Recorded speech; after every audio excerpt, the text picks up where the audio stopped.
Welcome to Demon Sleep. I'm here to help you unwind tonight. If you enjoy this space, feel free to like and subscribe. Tell me in the comments where you're listening from and what time it is. It makes this feel like a shared night across the world. These stories are different and I'm glad you're here. Dim the lights, let the room settle, and let's begin. He stared at his own hands like they belonged to a stranger who had broken into his life. The apartment was silent, glass walls rising around him. The city spread out below like a glowing nervous system slowly burning itself out. Highways twisted and overlapped, red and white lights pulsing in endless loops as if the city were alive and exhausted at the same time. His reflection in the window unsettled him. The body looking back felt borrowed. Rounded shoulders, a bowed spine. A man shaped by submission without realizing it. He had lost weight since the procedure, more than he meant to. His skin hung differently now, unfamiliar in small but unsettling ways. His hands shook as he lifted them closer to his face.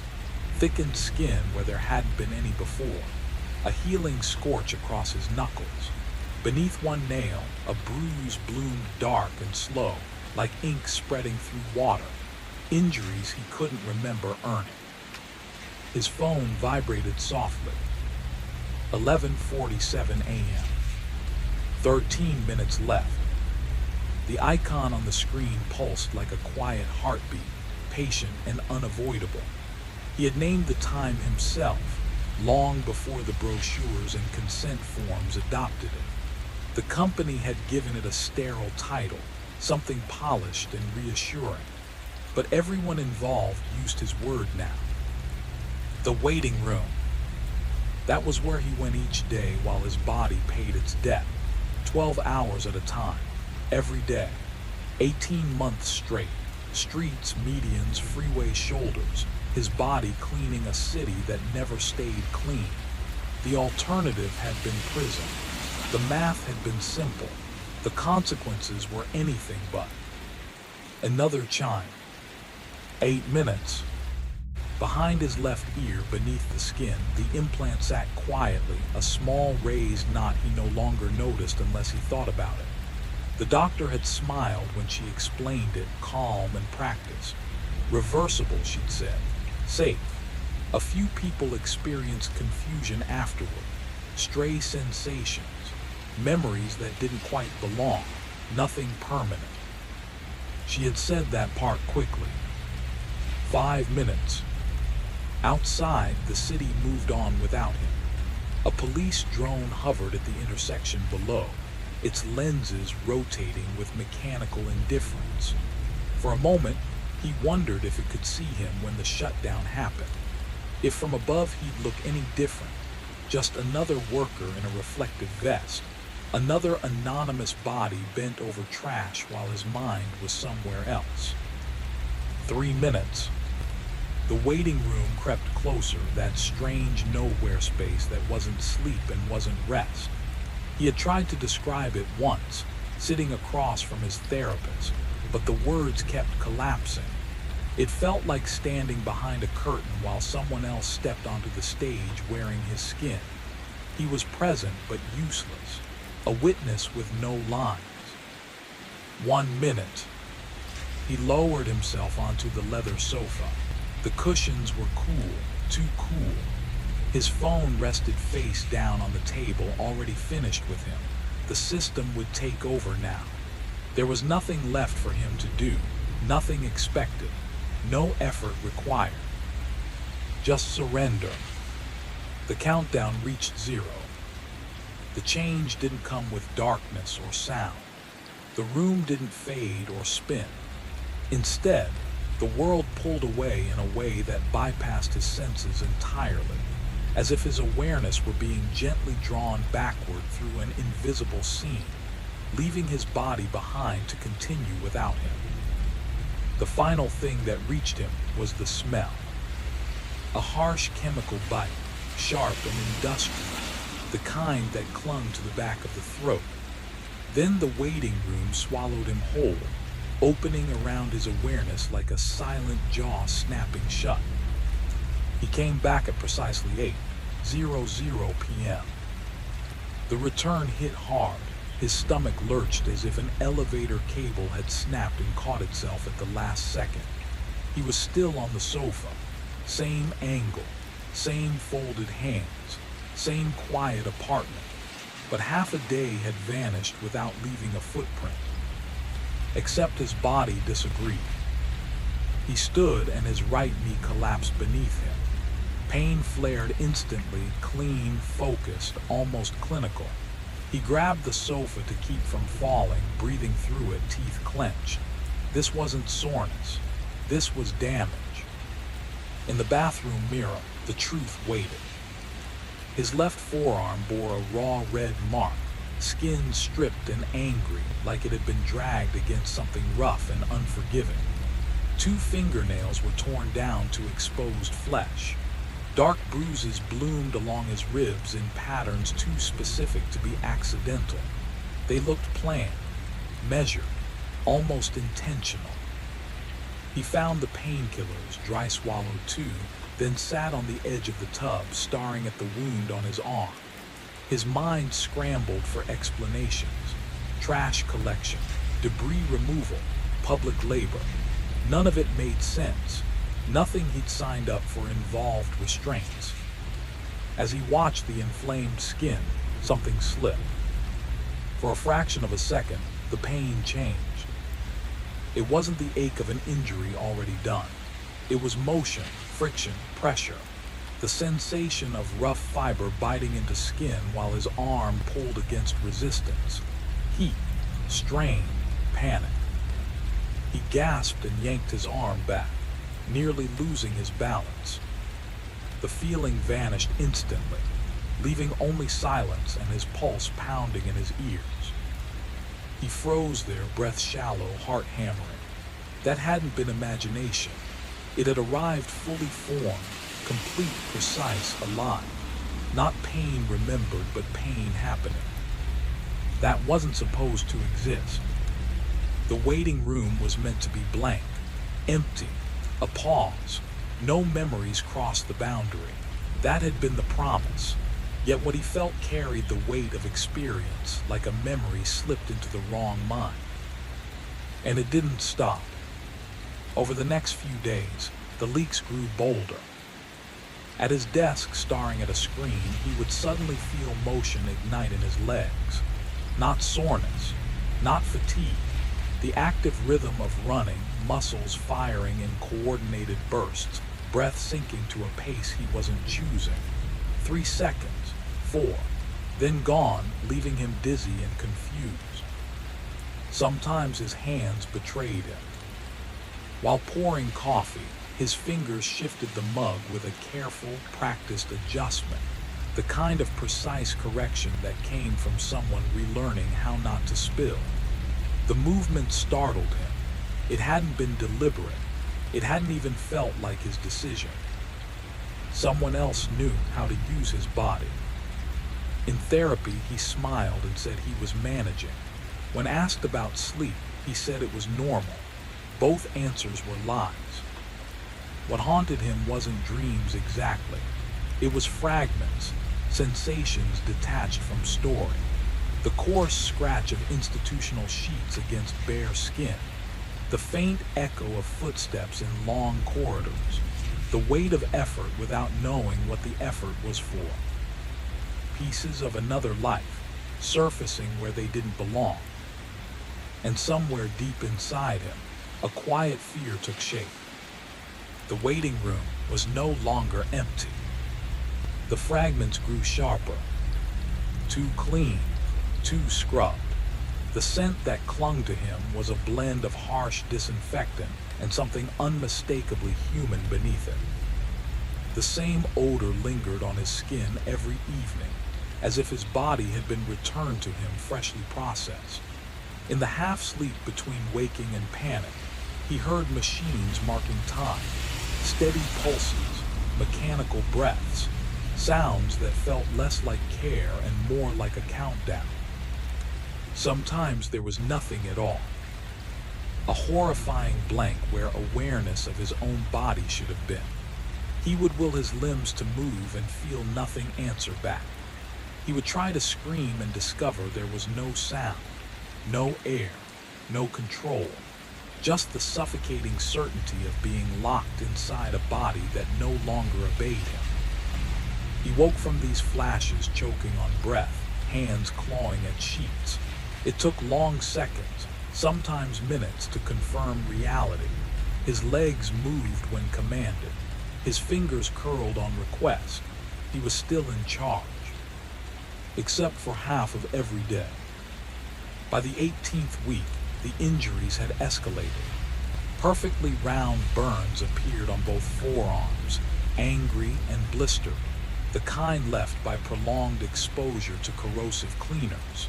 He barely reacted to the sight anymore. The real damage came later. He was eating dinner when his hands betrayed him. Without warning, sensation flooded back, searing heat, relentless pressure.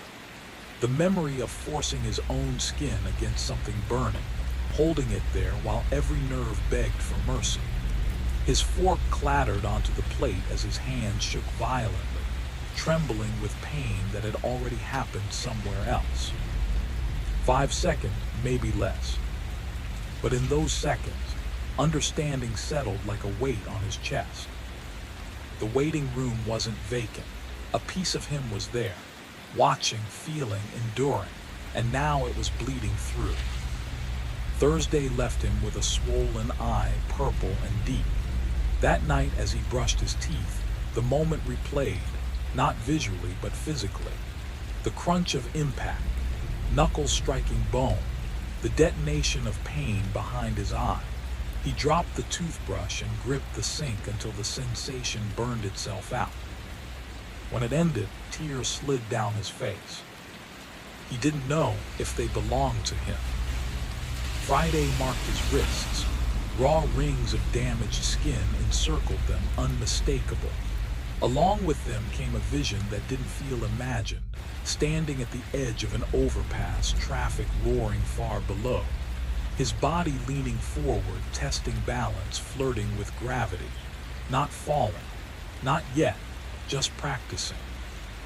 After that, he avoided mirrors. The man staring back had started to feel occupied. The pills ran out quickly. He found another doctor, one who took cash and didn't ask why. The dosage was higher. He swallowed 4 before the next shutdown. The waiting room was no longer quiet. It had texture now, presence. He wasn't alone in that suspended nowhere. Something else existed there, sharing the dark, aware of him, patient. He felt it watching as he waited for his body to come back. And sometimes he almost broke through. Brief flickers of awareness during shutdown, sensations with no explanation.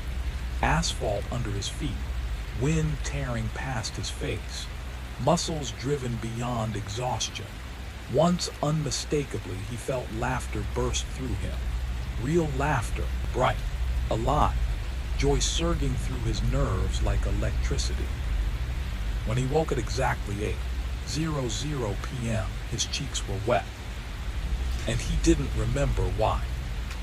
His skin was damp, though he couldn't remember sweating. What crushed him wasn't the damage to his body, it was what poured through him without permission. Emotions arrived uninvited and overwhelming. Fury would bloom sharp and distant, like it belonged to someone who hated the world. Then sorrow followed, heavy and airless, dragging him down into silence. And once most disturbing of all, there was delight, pure, breathless exhilaration, the thrill of movement, legs pumping, air slicing past his face. A body responding flawlessly, eagerly, as if it loved being alive. None of it felt earned. These sensations weren't rising from his thoughts. They were firing through him, sparked by chemical signals and electrical pathways that didn't feel like home. Something inside him was blurring. The line between me and not me was thinning. By the 19th week, denial became impossible. He was standing in the kitchen, barely aware of the knife in his grip when his arm tightened on its own. Not a twitch, not a spasm, a decision, clear, deliberate, violent. His muscles leaned toward it with intent so strong it terrified him. Panic snapped him back just in time. He released the handle. Metal struck tile with a loud, final clatter. He stumbled backward, eyes locked on his own hand as if it belonged to a stranger. That urge hadn't passed through his mind. It hadn't asked. It had arrived fully formed, as if rooted from somewhere else, crossing an unseen channel, hijacking the part of his brain that told his body what to do. Even while awake, even while aware, someone else was leaving fingerprints on him. He chose his words carefully when he asked for help. He didn't rant. He didn't beg. He asked precise questions. What was being taken from him? Where did it go? Who could touch it? The answer came with a price. He paid without hesitation. They returned to his apartment. The room felt smaller the moment the scan began. Keys clicked. Screens flickered. Cypher's face shifted through focus and doubt before settling into something like recognition. On the display, a web of glowing pathways pulsed and branched, lighting up in patterns too complex to follow. At the center sat a label that made his stomach tight. A bridge. Cypher spoke calmly, almost rehearsed, as if this truth had broken other people before. There was no autonomous system guiding his body. There never had been. What lived inside him was a conduit, technology designed to connect two minds. Someone else's awareness was being streamed into his nervous system, taking the controls for 12 hours at a time. Not simulation, not suggestion, direct operation. A living person somewhere far away, walking in his skin. The walls seemed to inch closer as the explanation continued. There was supervision, technically, but it was thin enough to tear. Location data showed his body following assigned routes, checking the right boxes, arriving on time. But location could be fake. A brief stop at a monitored point was enough to satisfy the system. After that, the operator could wander freely. The physical metrics looked convincing: elevated pulse, sustained motion, exertion that matched labor. No one watched closely. No one cared what kind of work was being done, only that it resembled effort. He stared at the glowing trail of his own movements, places he didn't remember, paths his feet had learned without him. How would they even know how? He asked quietly. Cypher answered by opening another layer. The bridge didn't just move the body, it opened everything. Skills, habits, learned reflexes. If he knew how to build, they built. If he understood systems, they understood them too. His experience became shared property. His mind, a toolbox handed over intact. Every talent he'd earned was now available to someone else with a keyboard and a connection. A new window filled the screen. Numbers, access times, repeated logins, the same neural fingerprint appearing again and again. Not a machine. The same consciousness. Coming back. 14 weeks, every single day. No breaks, no rotation. That alone was wrong. Operators were normally cycled to avoid dependency, to keep boundaries intact. But this one hadn't wanted distance. She had demanded sole access and paid extra to keep it that way.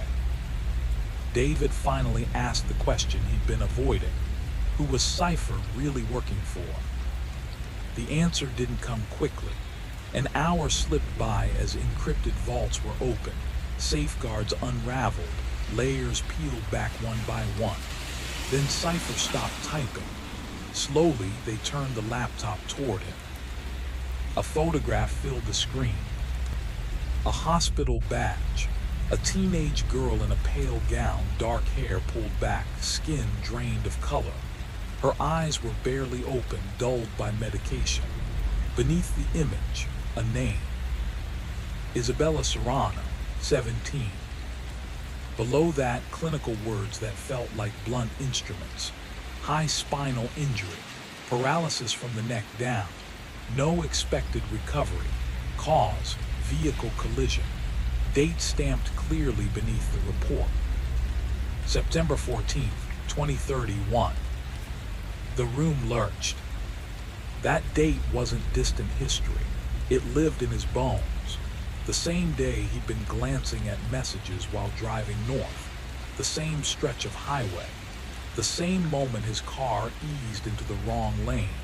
The same moment he didn't stop, didn't look back, didn't ask questions. That was the day she was flown to the hospital with her spine shattered. The truth hit him all at once, brutal and unmistakable. The strange sensations weren't glitches, they were echoes, her memories flooding through the bridge, the joy of movement she'd been denied for months, reclaiming it through his muscles. The agony of burns and chemicals, pain she could no longer feel in her own body unleashed through his. The rage that froze his chest, the grief that hollowed him out, even the terrifying pleasure of motion, it had all belonged to her. He stared at her face, unable to look away. Seeing her changed everything. What had once felt like a distant legal mistake hardened into something solid and unforgiving. This wasn't paperwork. This was a life he had broken.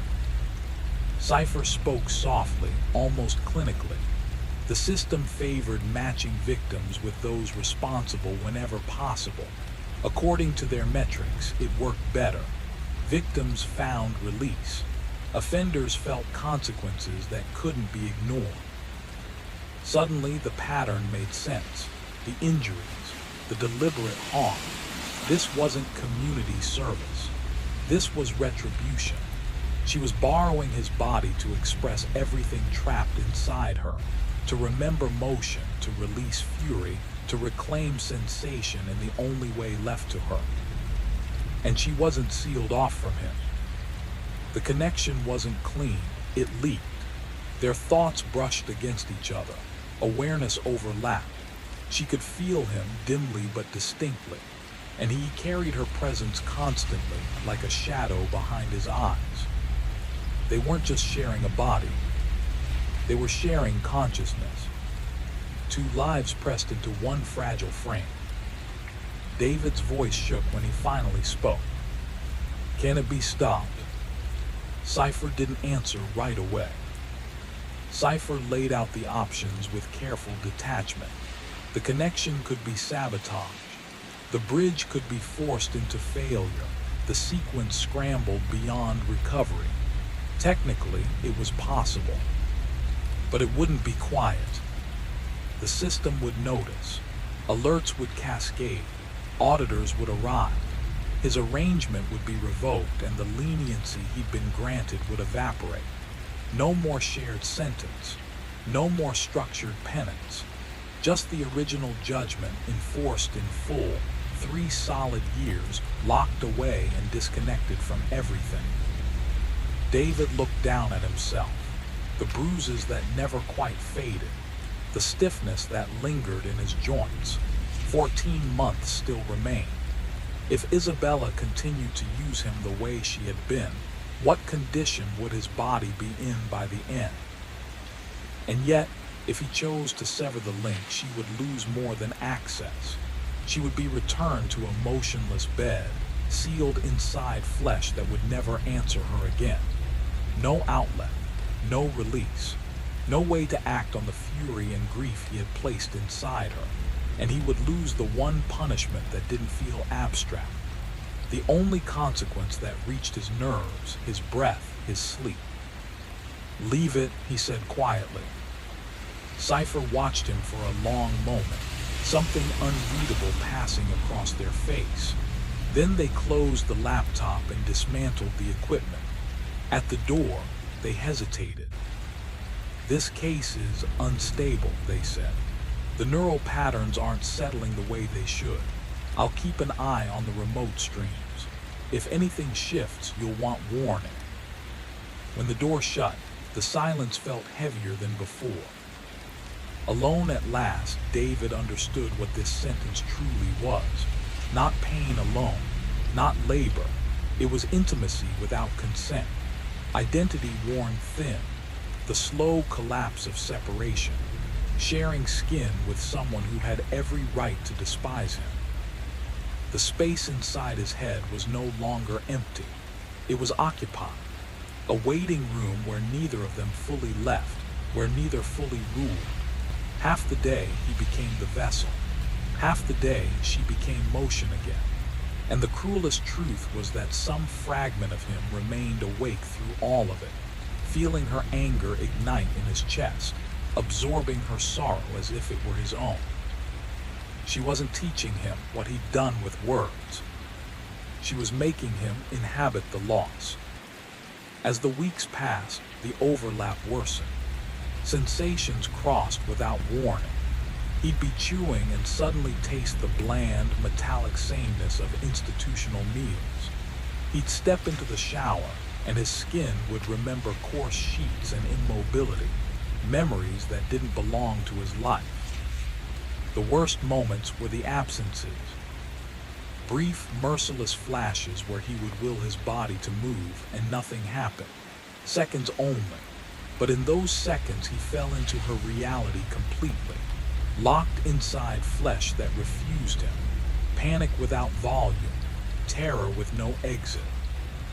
When the feeling released, he would gasp and shake, arms and legs flailing just to prove they answered him. He stopped resting, stopped sitting. Stillness became dangerous. He paced constantly, checked mirrors obsessively, grounding himself in proof that he was still in control. Then the 20th week arrived. One morning, he surfaced into awareness already standing. Fully dressed, in the bathroom. His reflection stared back at him, eyes alert, posture precise. His arm was raised in a steady, deliberate position, something practiced, familiar to the body, yet utterly foreign to his memory. A stance he had never learned. A pose his muscles recognized anyway. He knew then that the posture meant something permanent, not random, not accidental. It was rehearsal. His body was being trained, movements layered carefully, step by step, until one day the action would no longer require intention at all. The intrusion deepened. When he reached for everyday objects, his hand would close the wrong way, fingers settling into grips he had never learned. While walking, his stride would suddenly realign, hips and shoulders falling into a rhythm that wasn't his. Once, he found himself on his balcony 12 stories above the street, torso angled forward, hands resting on the rail with calculated calm, as if quietly studying balance, distance, the mathematics of falling. That wasn't the worst part. The worst part was the mirror. Sometimes he would glance at his reflection and feel it, raw, blazing hatred aimed directly at his own face. It burned for only a few seconds, but in those seconds he understood with terrifying clarity. She was seeing him, through his eyes, judging him from inside his skull. Once his reflection smiled. Not his smile, something sharp, hollow. His features were beginning to echo her emotions, reshaped by patterns of rage and grief that were no longer foreign. The people still tethered to his life noticed. Friends said he felt harsher, unpredictable. Conversations cracked under sudden anger. His business partner hesitated before asking if something was wrong, remarking that David didn't seem like himself anymore. David laughed, a sound stripped of warmth. "Maybe I'm not," he said. The sensations stopped behaving like memories. They were no longer echoes of the past. They were happening now. He would eat and taste the bland, sterile meals of a hospital ward. He would walk and feel the shadow of immobility pressing in, as if paralysis hovered just beneath the surface. Then it began happening while he spoke. Mid-sentence, his intent would shift. Not the sound of his voice, not the pitch, but the meaning. Words formed that he hadn't chosen. Thoughts finished themselves without him. For brief, chilling moments, Isabella was speaking directly through his mouth. The therapist asked if he was dissociating. No, David said. It's not separation, it's convergence. The recommendation was immediate: hospitalization, evaluation, intervention. He refused. That path led to termination. Termination meant severing the bridge. Severing the bridge meant abandoning her, locking her back into a body that would never answer her again. And he couldn't do that because some part of him, an expanding, contaminated part, was already hers. Even the daily transitions changed. He no longer vanished when control shifted. Instead, he retreated. He felt himself slide backward while she moved forward, but he stayed awake, watching, trapped, a silent rider inside flesh they both inhabited. He felt everything she did with his body, the intentional damage, the controlled pain, but also the wonder, her awe at movement, her disbelief at sensation, her grief crashing in waves over everything she'd lost.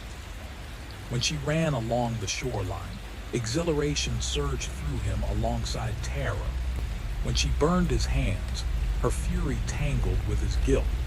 When she stood beneath freeway overpasses, staring into rushing traffic, her death thoughts bled into his instinct to survive. They were no longer two minds taking turns. They were merging. A single, unstable consciousness forming out of collision, part victim, part offender, stitched together inside one failing boundary. The waiting room inside his head was gone. There was no pause anymore, no handoff, no quiet space between turns, just uninterrupted coexistence. Two consciousnesses pressed together so tightly that separation had become a theory, not a reality. Once, during what should have been her time, David felt her jolt of surprise. His body stopped mid-step on a city sidewalk, muscles locked, breath held, and then contact. He felt her awareness reach for him, not with violence, but with sudden recognition. For a brief, fragile instant, neither of them moved forward. Neither retreated. Control balanced perfectly between them. In that suspended moment, David felt everything. Her anger, yes, but also her fear. The grief that never rested. The isolation of being trapped inside a body that would never answer her again. And just as clearly, he felt her register his emotions in return. His shame, his regret, the full weight of his understanding. She knew that he knew. Then she pushed past him and took control again. But the tone had shifted. The raw hostility had softened into something heavier, more dangerous. Not mercy, not absolution, recognition. The shared realization that what was happening was erasing them both. The 22nd week brought something worse. He surfaced into awareness at night, seated beneath harsh fluorescent lights. The air smelled of disinfectant and reheated food. His back throbbed from hours in a hard chair. His throat burned, tight and sore, as if he'd been crying for a long time. His hands were wrapped around a paper cup gone cold. On the table lay a visitor badge with his name printed clearly across it. Beside it, a crumpled tissue, darkened with tears. He understood before panic could rise. She had brought him here, to the hospital, the place where she lived. She had used his body to sit in this cafeteria for most of the day, watching herself from the outside, seeing what it meant to be Isabella Sarang, not as sensation or memory, but as a patient, as a fixture, as someone others came to visit and then left behind. His fingers shook as he lifted the badge. The timestamp stared back at him. Checked in 12:15 p.m. She had stayed nearly the entire day. He found a restroom and splashed water on his face. The reflection that looked back at him was wrong. Eyes swollen, skin tight with grief that didn't originate in his life, but had been expressed through his muscles so completely that it now belonged to his face. When he tried to leave, panic rose again. He didn't know the way out. His body did. It moved confidently down corridors his conscious mind couldn't map. He had to stop a passing nurse and ask for directions like a stranger. The drive home was worse. His hands turned the wheel before he decided to. His body navigated intersections automatically, guided by routes learned while he wasn't present. Streets embedded beneath awareness, belonging to her time, not his. He was losing authority. His body now held two histories, his memories, and another set operating silently below them. Back in his apartment, he scrolled through his phone. Photos filled the screen. Dozens of them. Hospital hallways, medical equipment, angles of a bed he recognized immediately. Her room, her parents standing beside her, faces carved hollow by exhaustion. A younger figure at the edge of the frame trying to be brave. Images he had never chosen to capture. Evidence that even when he wasn't watching, his body was still living a life he couldn't fully access anymore. In one image, her younger brother sat beside the bed, absorbed in a handheld game while machines marked time with steady electronic beeps. In another, one that made David's chest tight, Isabella herself was captured from above. The angle was unmistakable. The height, the distance, the quiet resignation of someone looking down from a chair that never moved. Her eyes were closed, her face slack under sedation, tubes threaded from her arms like roots anchoring her to the bed. David stared at the photo and finally understood the intent. This wasn't memory, this was evidence. She had forced him to document the damage, not as a case file or a legal summary, but as flesh and reality. She had made him carry the image of what he had done and made escape impossible. His thumb hovered over the screen, delete. His hand shook. Then, without his consent, his thumb slid to cancel.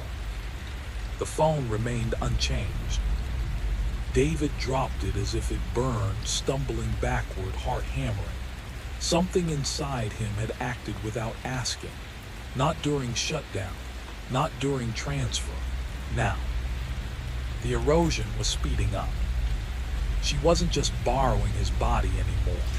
She was engraving herself into it, carving permanent roots through his brain, rewriting reflexes, embedding intent. Soon, there would be no reliable way to tell which movements were chosen and which were echoes of her will. The 24th week brought Cypher back. No warning, no message, just a knock at the door and urgency in their eyes, laptop bags slung over one shoulder. David let them in. The apartment told its own story. Unwashed dishes stacked in the sink, mail unopened, spilling across the counter, pill bottles scattered like debris. Cypher said nothing as they set the laptop on the coffee table and powered it on. The familiar neural diagram loomed across the screen. But it was wrong. The two clusters, once distinct, were no longer separate. Lines crossed, nodes overlapped. Patterns bled together in places that should have remained isolated. Cypher spoke immediately. During shutdown, you're supposed to be fully suppressed, they said. You're not. David already knew. You're partially active, conscious, experiencing everything she does, and it goes both ways. She feels you observing. The boundary between you isn't thinning, it's collapsing. They expanded the visualization. New pathways glowed where none had existed before. The bridge is no longer temporary, Cypher continued. It's forming permanent structures in your brain, motor habits, emotional responses, pattern recognition. Your cortex is being rewritten. David felt cold. At this rate, Cypher said, quieter now, you'll stop being able to tell which thoughts originate from you. What's forming isn't two people sharing time. It's a blended consciousness. Something new, something unstable. More data appeared. Logs, timestamps, payment authorizations. The protocol was never meant to run this long with a single operator. Rotation exists for a reason. Neural integrity checks, automatic cutoffs, forced disconnects if entanglement exceeds safe limits. Cypher paused. She bypassed all of that, paid for exclusivity, and no one was watching for fusion events because on paper they're not supposed to happen. The screen pulsed softly between them. Two minds, no longer separate, already becoming something neither of them could undo. But the safeguards were gone. Someone, her, or the part of him that had learned to serve her, had remotely altered the implant's firmware. The systems meant to kick in weeks ago, designed to protect them both, had been manually overridden.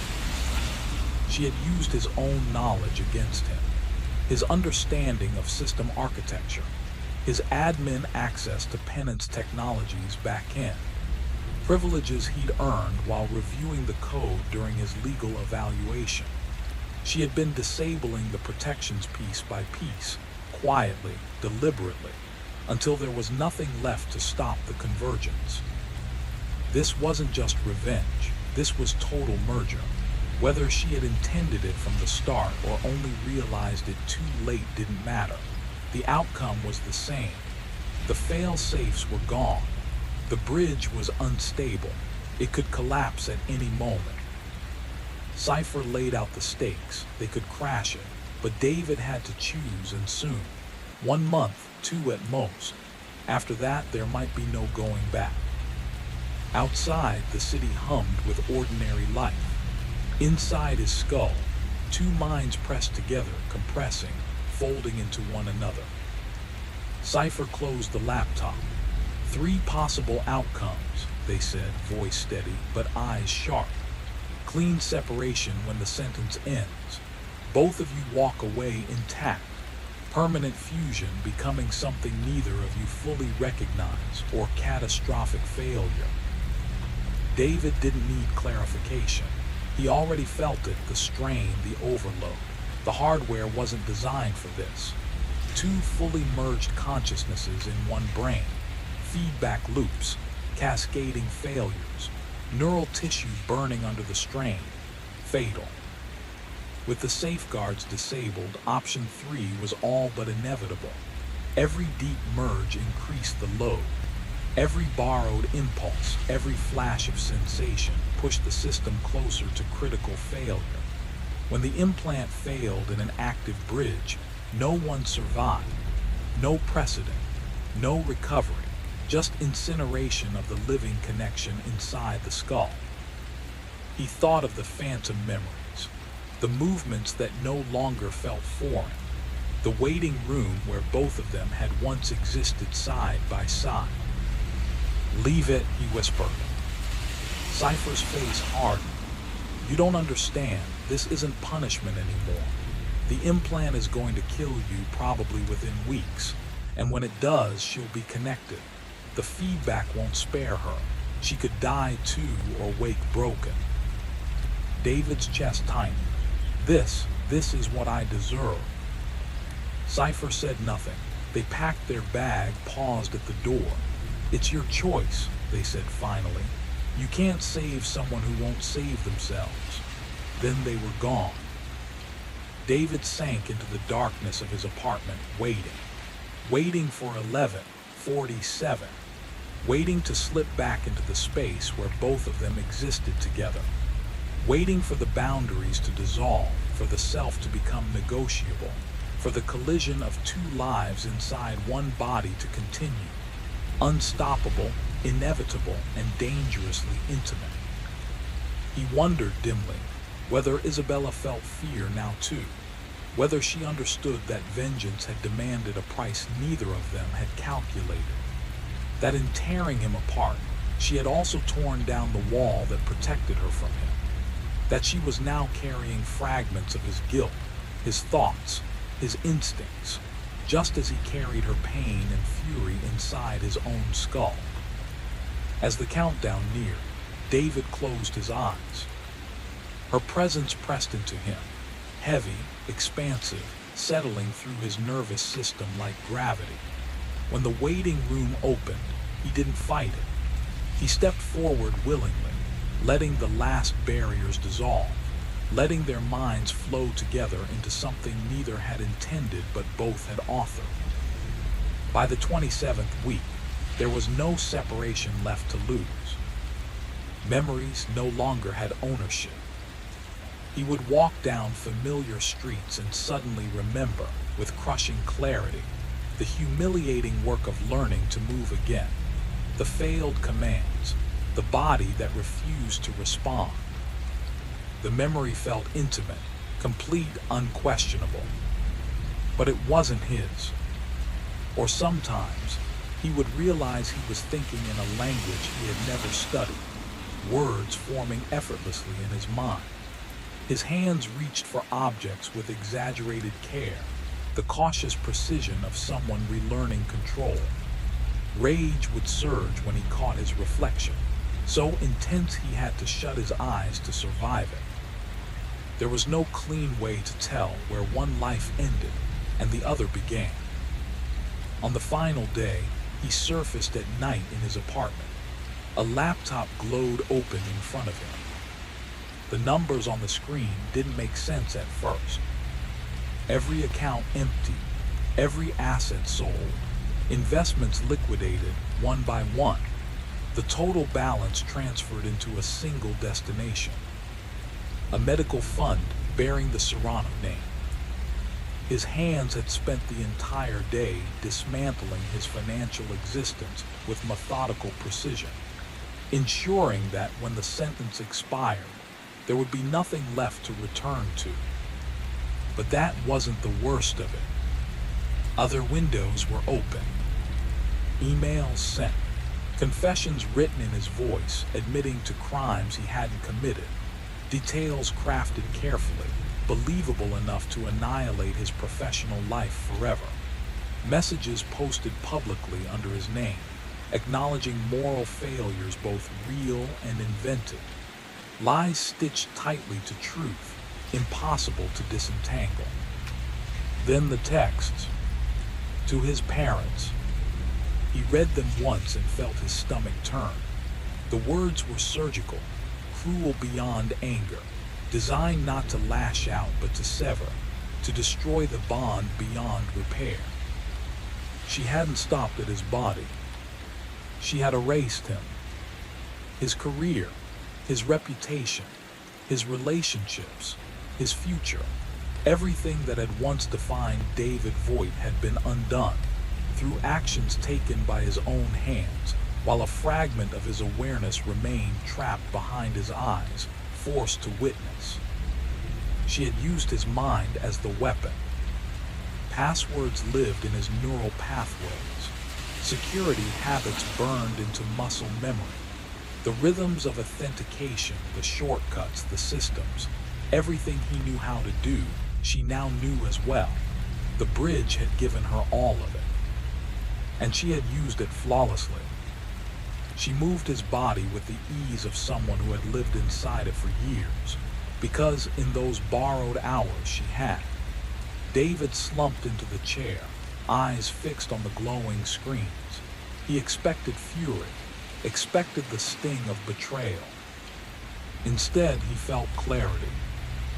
He understood. He was inside her thoughts now, too. He knew what it meant to watch a future vanish while trapped in flesh that refused to answer. She had been 17, standing at the edge of a life that hadn't even begun, and in a single careless moment, he had erased it. Now she had erased his slowly, deliberately, using his own hands as the tool. The balance was exact. The symmetry was unbearable. His phone ticked closer to the hour, 11:47, but there would be no transition this time, no handoff, no internal corridor where one waited while the other moved, just continuation. Two minds knotted so tightly neither could exist alone. He wondered what came next, whether the end of the sentence meant anything anymore, whether separation was even possible, whether David Voigt would ever surface again, or whether what remained would be something else entirely, carrying Isabella Serrano within it forever. And he wondered if she was thinking the same thing, if fear had finally found her too, if the revenge had grown larger than her anger, had birthed something neither of them could command. The countdown reached 0. The familiar shift began, but it didn't pull him backward. He felt himself loosen, not pushed aside, not overwritten, dissolving. Their thoughts spilled into one another. Memories overlapped without resistance.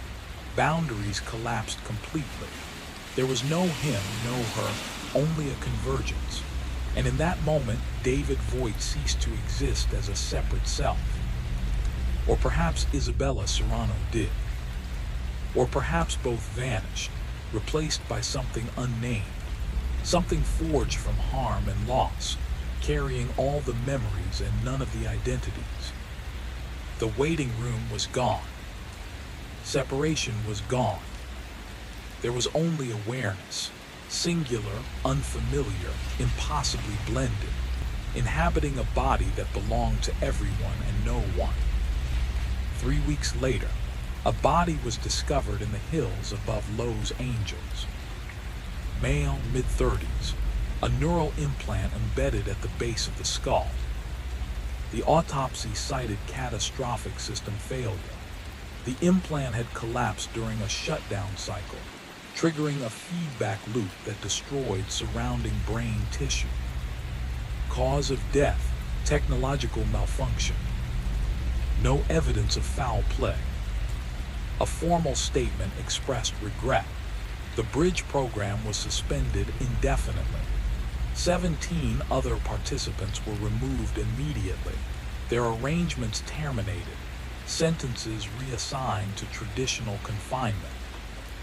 In a quiet hospital room, a young woman remained motionless in her bed. When asked for comment about David Voigt's death, she declined to speak. And whatever had existed between them, whatever had formed in that final moment, left no record behind. Only silence, and a system that would never be used again. The nurses were the first to sense that something was wrong. After his death, Isabella's condition declined, not in muscle or bone, but somewhere deeper. She would surface from sedation screaming, eyes wide with terror, describing dreams where she was someone else. Dreams where she watched herself die from inside another body, where she felt hands move that weren't hers, where her thoughts spoke in a voice that didn't belong. Her fingers began to twitch.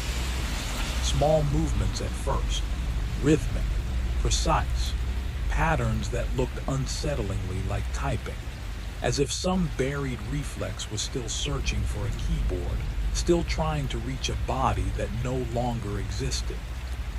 The hospital psychologist labeled it trauma, night terrors, dissociation, a predictable response to prolonged suffering. Stronger sedatives were prescribed. Psychiatric care was recommended. Isabella took the medication. She said nothing.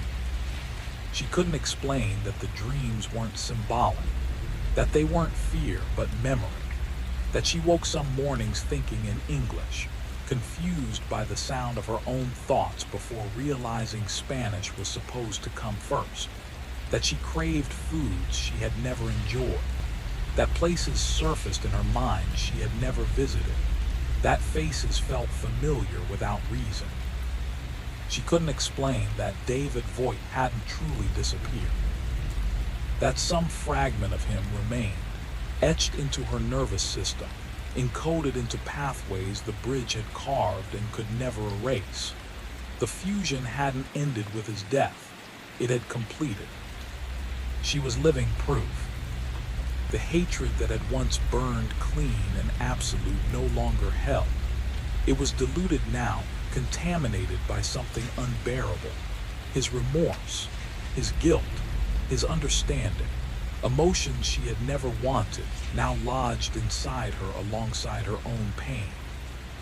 Late at night, when the hospital dimmed and the machines kept their tireless rhythm, Isabella lay awake in her motionless body and felt sensations that did not belong to her life.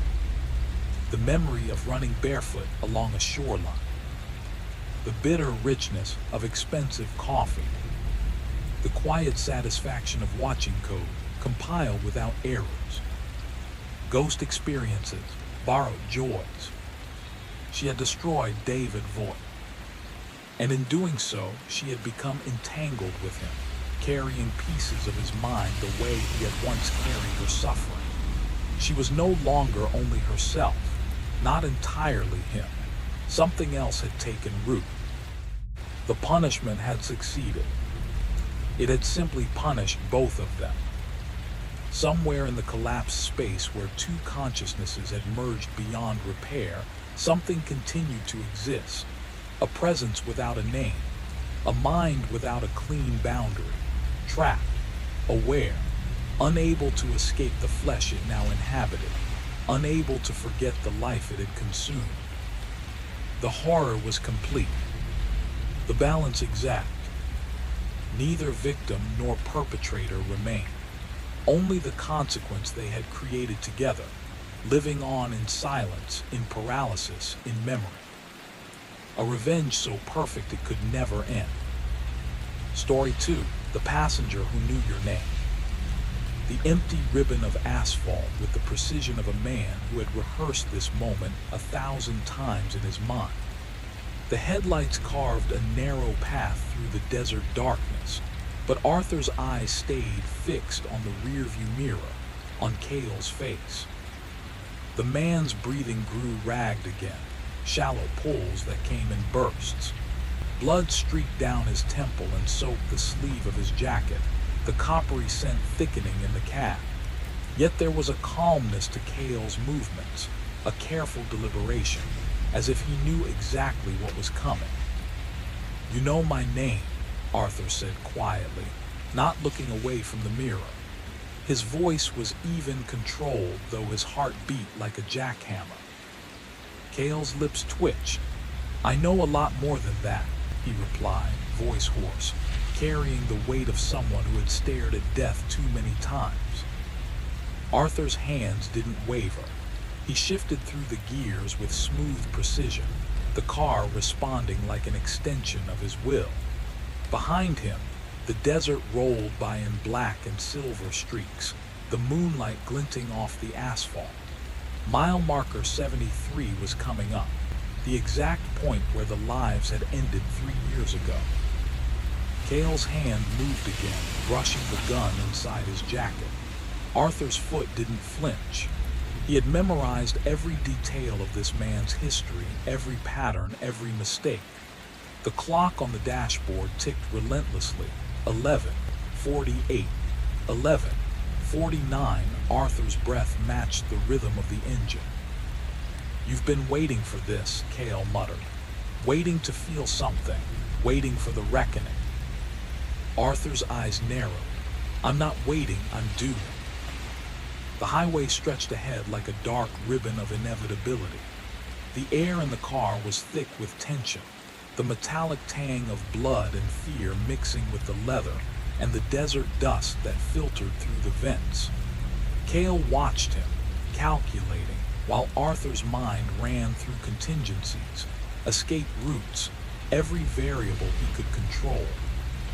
At the on-ramp, Arthur signaled left, merging into the empty lane. The curve came up, sharp, unforgiving, but he took it at the precise speed, feeling the tires grip the asphalt, the car leaning just so. Cale's eyes flicked to the side mirror, then forward, tracking the stretch of highway that would lead them into the desert night. Every second stretched, taut and electric. Neither man spoke again, but the car held a language all its own. The hum of the engine, the shifting gears, the faint click of the seatbelt, and the unspoken understanding that the past had followed them here, and only one of them would leave unchanged.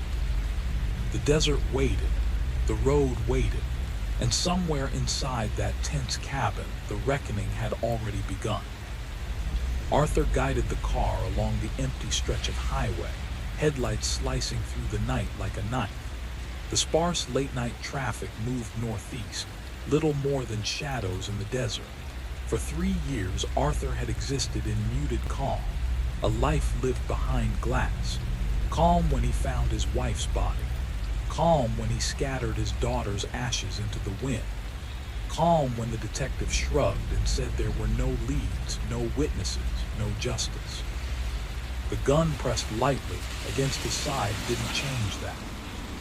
Cale's breathing was ragged, labored, each inhale a measured warning. Drive, don't stop, don't do anything stupid. Maybe there's cash at the state line. Arthur nodded once, expression blank. Passive compliance had been his currency for years. People gave instructions, he obeyed. That had always been the job, even before the loss. Even when he drove for other companies, returning to lights on, dinner warm, a small voice calling Daddy from upstairs. The highway stretched ahead, a ribbon of dark asphalt framed by nothing but the desert, invisible beyond the reach of headlights. They passed a semi hauling frozen goods, a battered pickup with Nebraska plates, and the last flickering casino billboard promising fortune to anyone willing to gamble. The emptiness pressed on either side, patient, infinite. Arthur had driven this exact stretch 317 times over the past 3 years. He knew every exit, every mile marker, every shoulder wide enough to pull over. From the Fremont Street on-ramp to mile marker 73, 41, 3 miles. He knew it with the devotion of a pilgrim marking the stations of the cross. His eyes flicked to the rearview mirror, not to watch the road behind, but to watch Cale. The man's eyes darted constantly to the back window, the side mirrors, searching for a pursuit that didn't exist. His left hand gripped the door handle, testing it, as if the lock might fail at any moment. Arthur's mind cataloged every detail. The child safety lock engaged 17 minutes ago at a red light on Charleston Boulevard.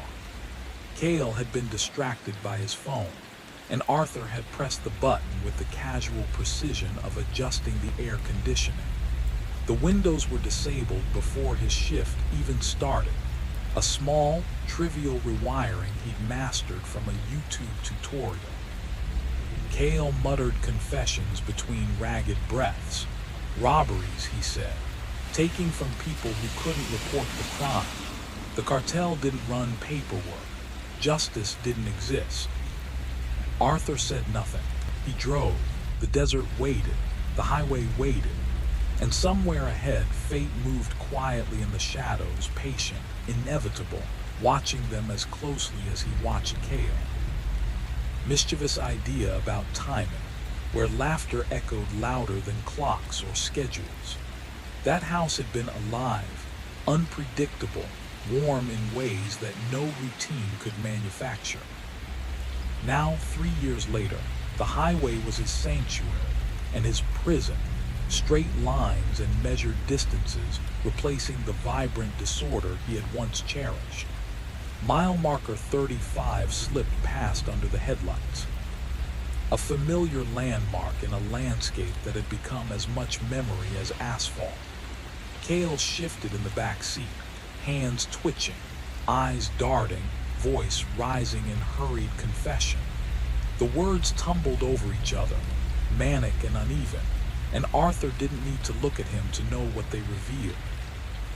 He had heard this pattern before, over-explaining, justifying, weaving threads of guilt and fear into a story that would make sense to no one but the teller.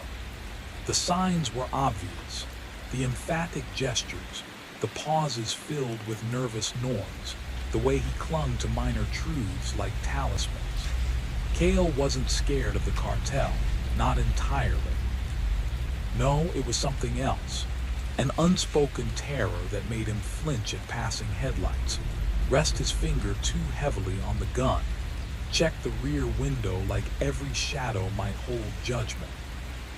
Arthur's foot stayed steady on the accelerator. He didn't intervene. He didn't react. He simply observed, moving through a landscape he knew by heart, a road repeated in his mind like a photograph. The subtle curve northeast, the eroded shoulder at mile marker 42, the faint hum of desert wind brushing the tires. He had spent 3 years rebuilding a semblance of order. Gas tank always above 3/4. Tire pressure meticulously checked weekly.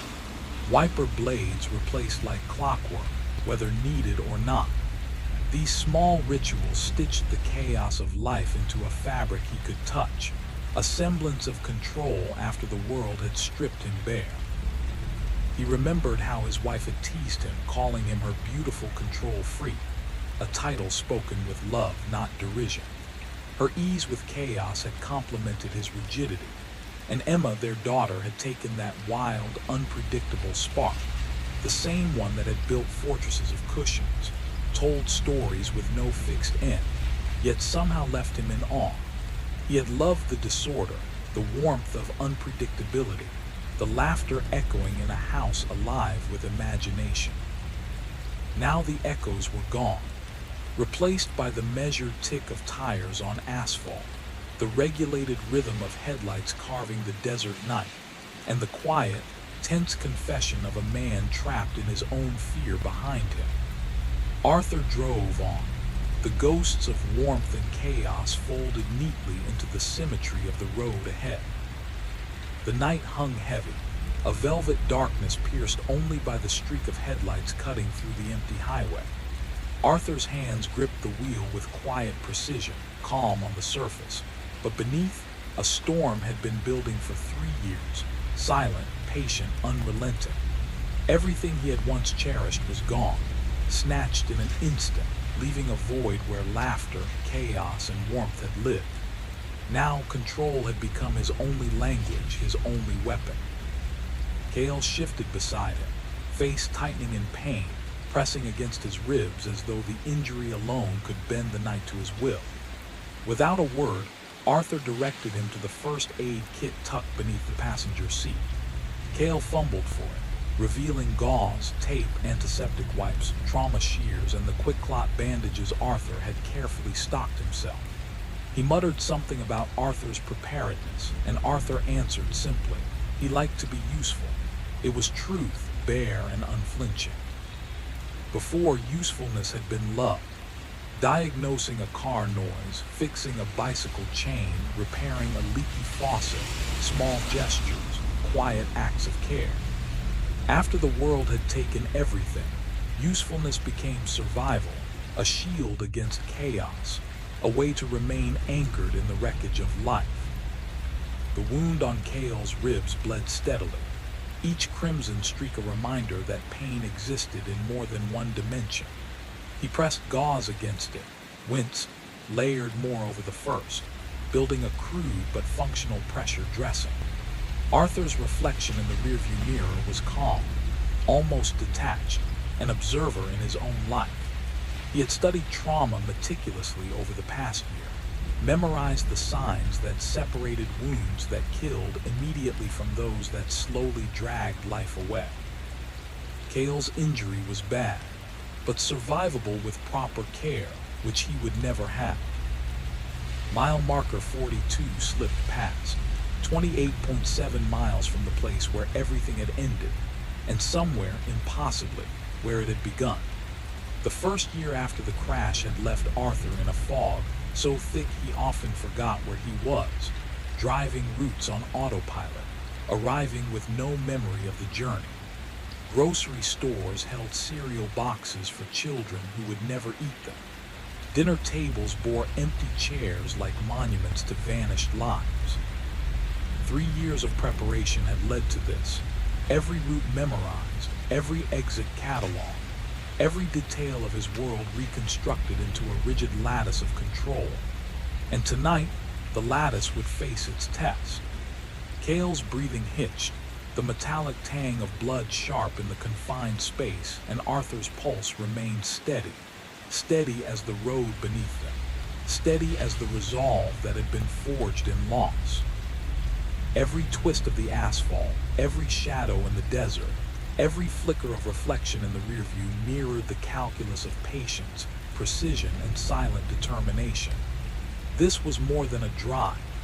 This was recompense, ritual, and reckoning all at once.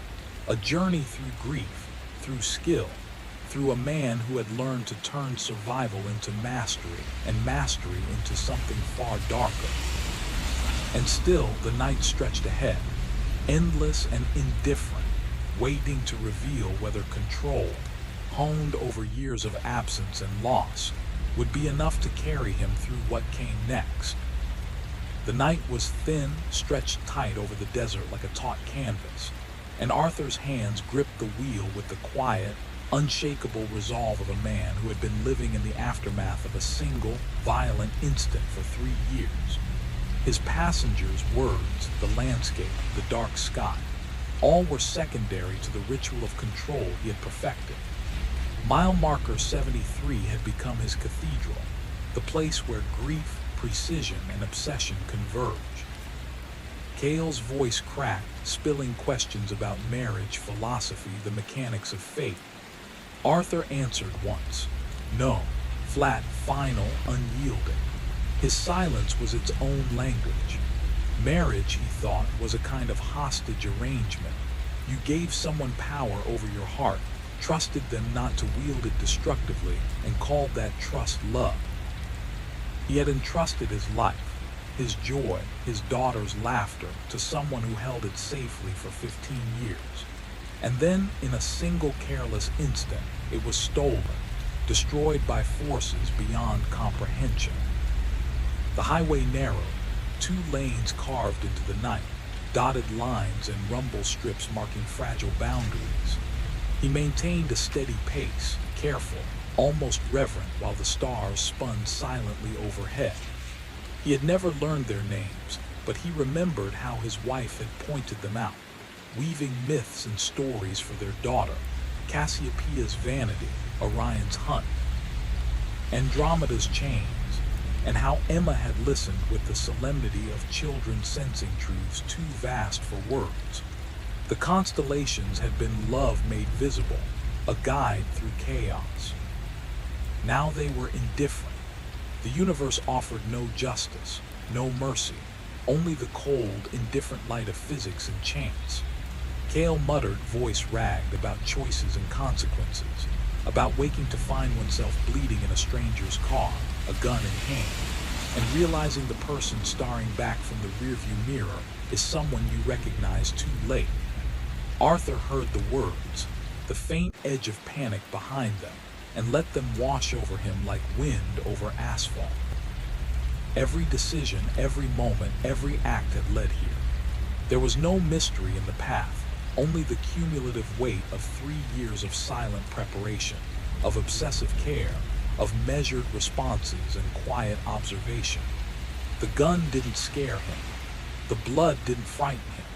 He had learned to carry grief like armor, to convert it into calculation, into action, into survival.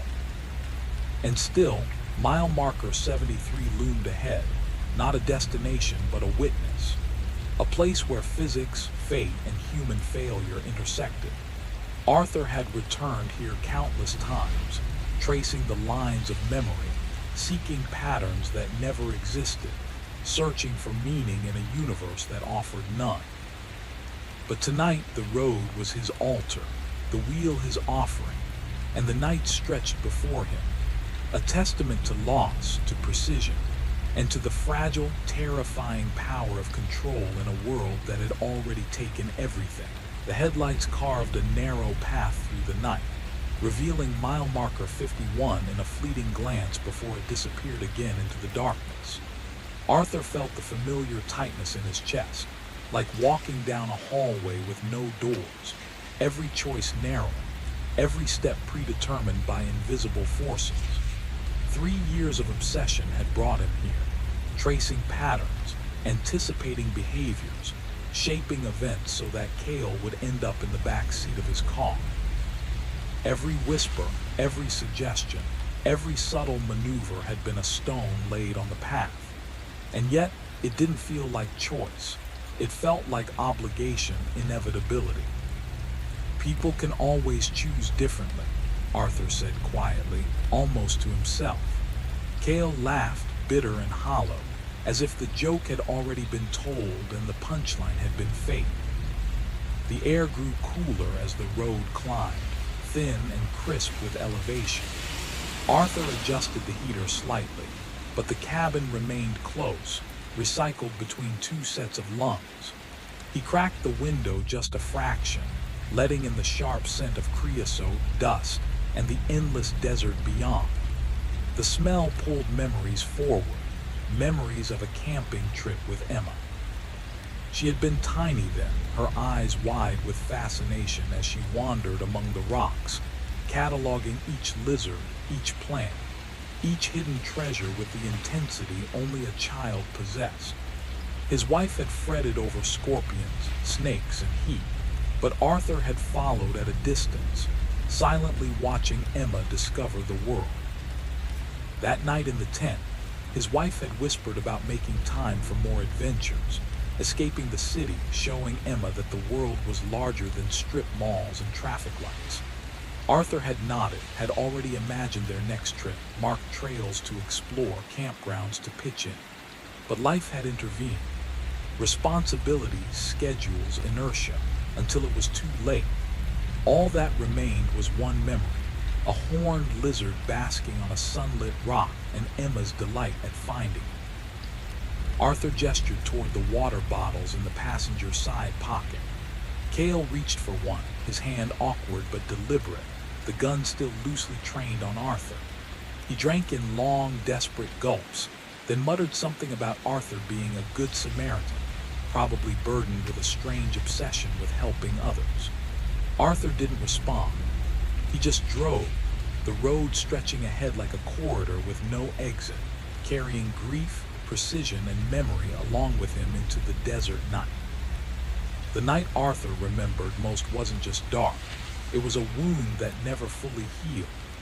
The headlights glinted off the asphalt, casting long, trembling shadows across the desert stretch.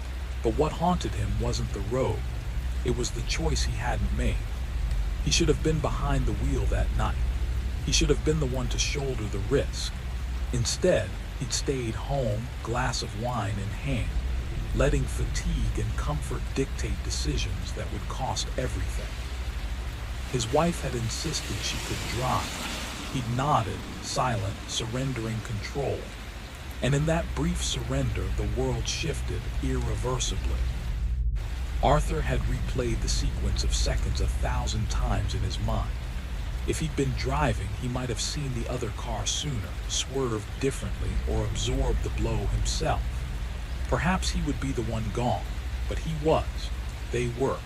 Emma and his wife, ripped away in an instant, leaving him to bear the unbearable, the echo of a life that no longer existed, the sound of laughter and footsteps that would never return. Logic offered no comfort. It didn't matter that no human could predict every reckless driver or twist of fate. Guilt had no patience for reason. It only demanded remembrance. In the 3 years since, Arthur had built a life of quiet penance on wheels. He drove strangers through the night, absorbing fragments of their lives like a vessel of memory. Drunken college kids spilling stories between laughter and nausea, elderly couples murmuring secrets in waiting room lobbies, families asleep in back seats on their way to distant airports. He was present for every confession, every celebration, every heartbreak, but always in silence, unseen, unnoticed. And then, when the shift ended, he returned to mile marker 73. He stood there in the darkness where the crash had erased his family, staring at the twisted imprint of fate on the asphalt. Details were etched into him. The skid marks, the fragments of metal, the angle of impact. The sedan where his wife had driven, the precise moment of collision that shattered everything. She had died instantly. Emma, too small and fragile, clinging to life with dark, knowing eyes, had lasted only hours longer in the sterile, merciless hum of the hospital. Arthur had arrived too late, summoned by the words no parent ever wants to hear. A phone call beginning with, "It's an accident. You need to come now." The route he retraced each night brought him back to that same stretch of road, the same mile marker, the same silence that screamed in his mind. And yet, every passenger he carried, every life he touched, every destination he navigated became part of a fragile, imperfect redemption. It wasn't kindness that drove him. It was atonement. Every mile, every gesture, every act of service was an offering to a debt that could never be repaid. The world didn't know it and most didn't care, but Arthur's atonement was absolute. He bore the weight of survival, of being alive while his daughters and wife were gone, and he channeled it into motion, into purpose, into the quiet, unacknowledged labor of driving people through the dark. Night after night, mile marker 73 awaited him, not just a point on the map, but a monument to loss, a checkpoint for grief, a reminder of how fragile the world could be, how suddenly it could strip life away. And as he stood there, listening to the desert wind rustle across the empty road, Arthur understood that some debts could never be cleared, some wrongs could never be undone.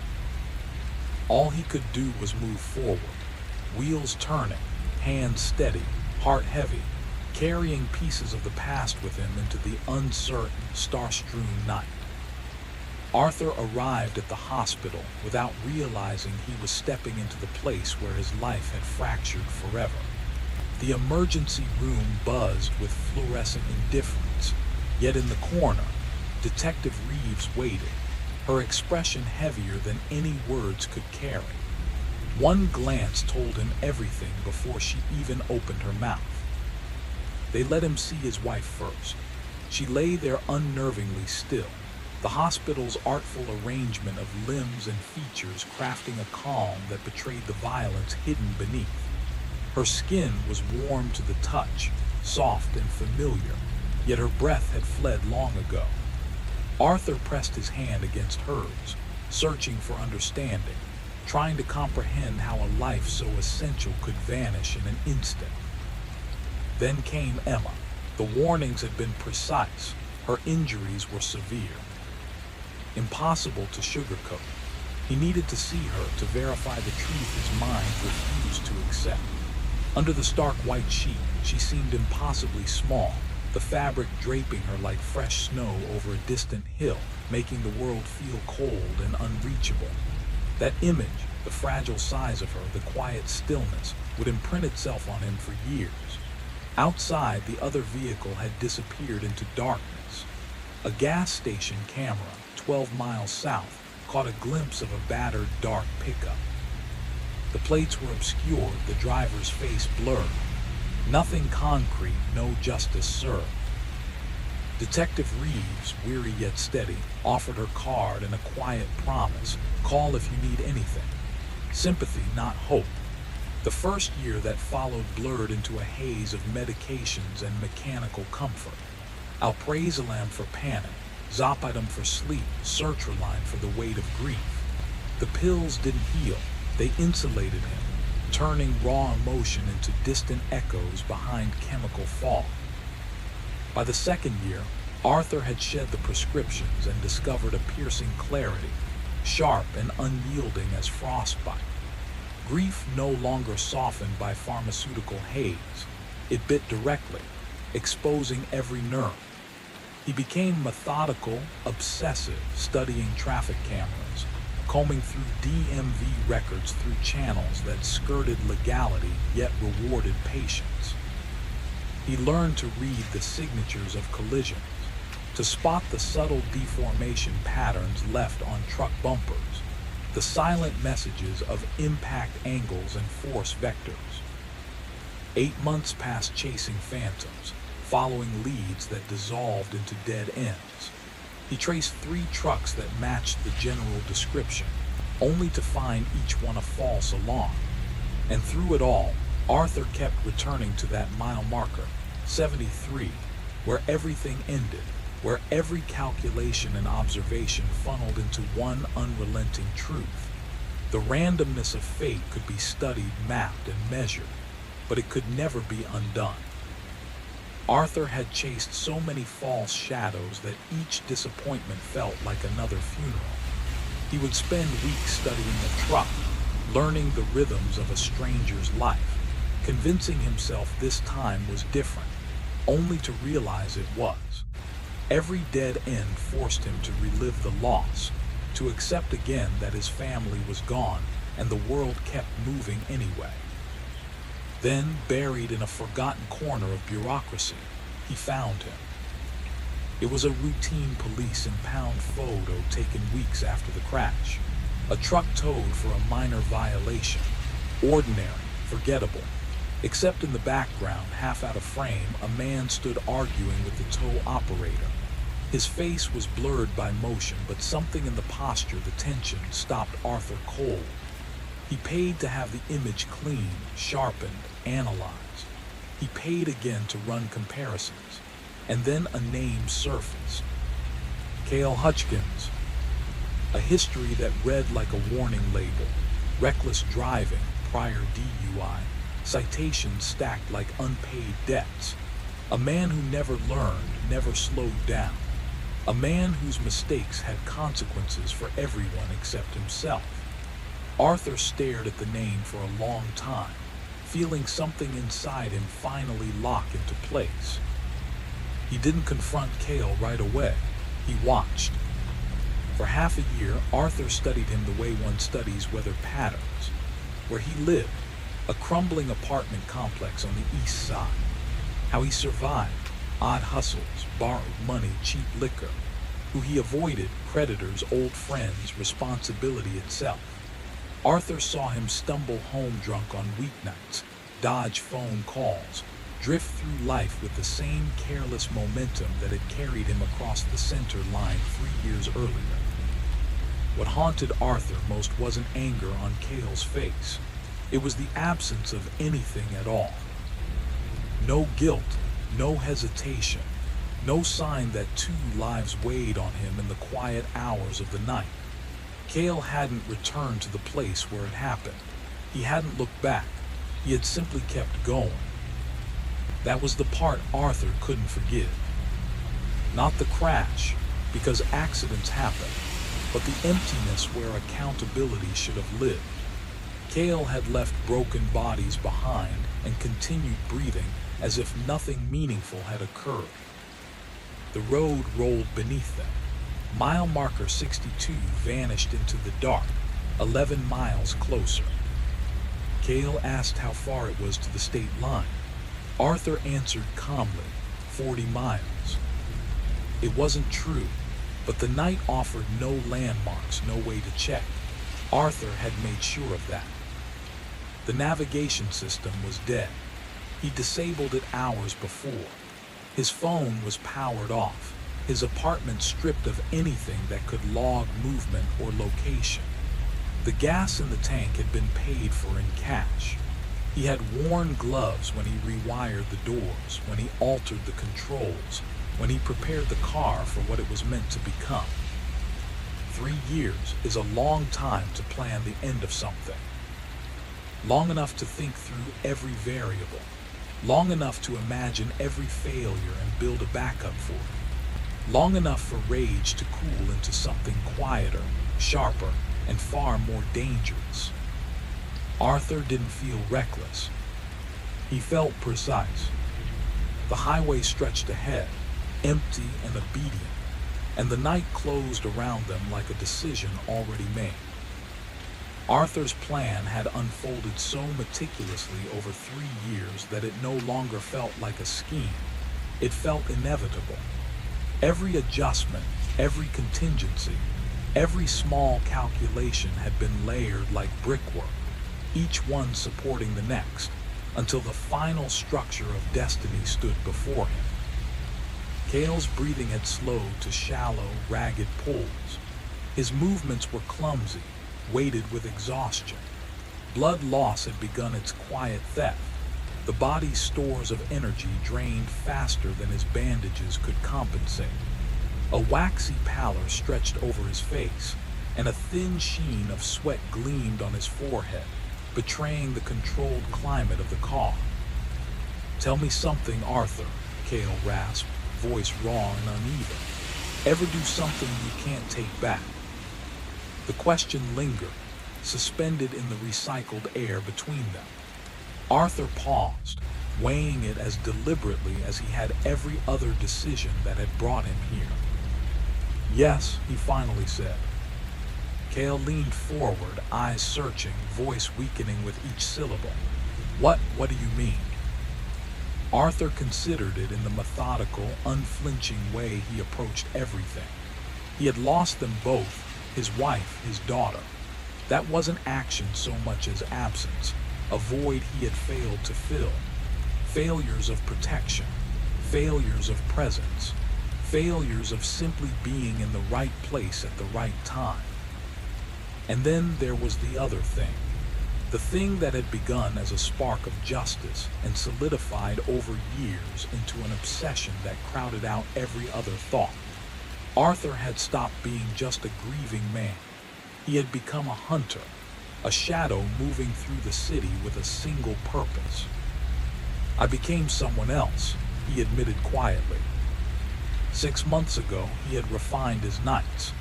He knew Cale's territory, the neighborhoods he frequented, the scattered bars and back alleys where he ran his little schemes, dodged debts, and nursed his vices. 3 weeks ago, Arthur had begun the final positioning. Subtle placements of business cards, whispers left at bartenders' counters, small recommendations to other drivers, quiet, seemingly incidental but deliberate. He had built himself as the invisible solution to a desperate man's needs. And tonight, it had come together. Cale had emerged from the alley, disoriented, bleeding, seeking anonymity and escape. Arthur had been there. Everything had aligned. Every observation, every calculation, every patient, lonely night behind the wheel had led to this single perfect intersection of fate and planning. Everything had worked exactly as it was meant to. 3 years of preparation had delivered him here. Cale was pinned in the back seat, the highway unspooling toward mile marker 73, justice advancing with the clean certainty of numbers on a page. Yet Arthur felt nothing. No triumph, no moral clarity, no release. Only the same hollow vacancy that had lived inside him since the night his family died, untouched by how close vengeance now was. Mile marker 67. 6.3 miles remaining. Arthur fell silent.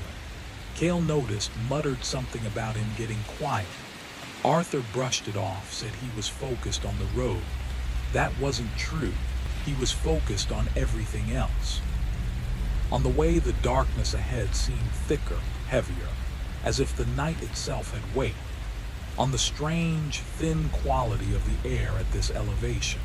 On the texture of the steering wheel beneath his palms. These hands, the same hands that had held his daughter moments after she entered the world. The same hands that had cradled her fragile head while his wife slept beside him in a hospital bed, exhausted and glowing with life.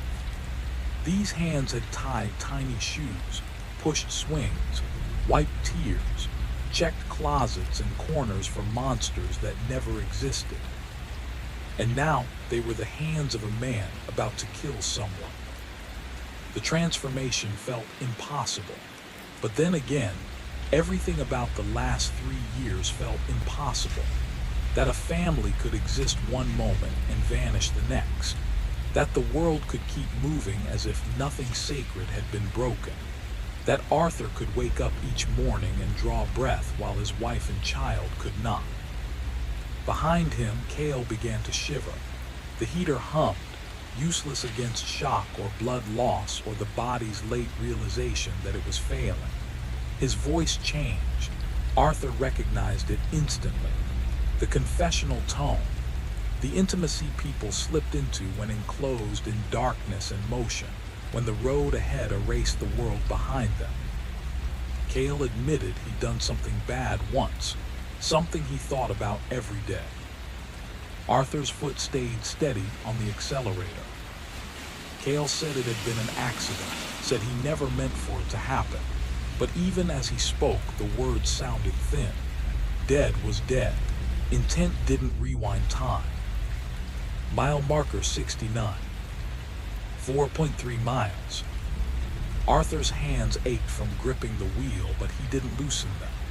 The road bent gently, tracing the edge of an ancient lake bed. Arthur knew this curve by heart. He'd driven it in rain, in fog, in snow, in blistering heat. He could take it blindfolded. "You want to tell me about it?" Arthur asked, his voice calm, almost kind. Cale laughed and the sound collapsed into something closer to sobbing. He shook his head. What was the point? Confession didn't change outcomes. It didn't bring anyone back. It just made the waiting louder. Arthur said nothing. The miles kept counting down. The darkness ahead pressed closer, swallowing the headlights inch by inch. And for the first time since he'd begun this journey, Arthur wondered, not whether Cale deserved what was coming, but whether the man he had become could survive it. Sometimes the burden doesn't vanish, it just shifts. Arthur said as much, quietly, letting the words float between them. Sometimes sharing it helps. You need someone to carry it with you for a moment, even if they'll forget you the second you leave the car. Cale scoffed, a weak, humorless laugh. Now you're a priest too. Just a listener, Arthur said. And it was true. 3 years of driving had honed him into that role. He had absorbed the secrets of strangers, collected their fears and confessions like sand soaking up water, leaving no trace, offering no judgment. Through the rear view, Arthur saw Cale's face take on that pale, almost waxy hue he associated with corpses. The man was unraveling in the back seat, each shallow breath a small surrender to mortality. Arthur felt nothing but a detached curiosity. How long could a body endure when its own blood betrayed it? Mile marker 71. 3 years ago, Cale began, voice thin and trembling. I killed 2 people. I was drunk, crossed the center line, hit another car head-on. Arthur didn't flinch. His hand stayed steady, his foot pressed unyielding on the accelerator. He had rehearsed this moment in his mind 1,000 times. The confession landed flat, like rain on stone. Cale continued, stumbling over his own guilt. He should have stopped, called for help, done something, but he panicked, drove away, told himself it was an accident, not really his fault. Mile marker 72. I think about them, he admitted. Every day, I imagine who they were, what lives they had, the people they left behind. Arthur wanted to believe him, wanted to believe there was weight behind the words, that he could feel some flicker of remorse. But it rang hollow, polished, practiced, the easy sort of guilt that costs nothing because it changes nothing. The road ahead seemed eerily familiar, not because Arthur knew it by heart, but because he had memorized it from photographs and reports. The angles of impact, the debris patterns, the cold mathematics of death, etched in his mind by Detective Reeves' clinical descriptions. Cale muttered again, voice weakening. Do you think the universe keeps score? That eventually everyone pays their dues? Arthur said nothing. He didn't need to. The answer rode silently with them through the dark, a truth heavier than confession or revenge, pressing down over the asphalt like the night itself. Yes, Arthur said softly. The sign rose out of the darkness, reflective numbers flaring in the headlights. Mile marker 73. Arthur eased his foot off the accelerator. Cale snapped upright. What are you doing? His voice cracked sharp with alarm.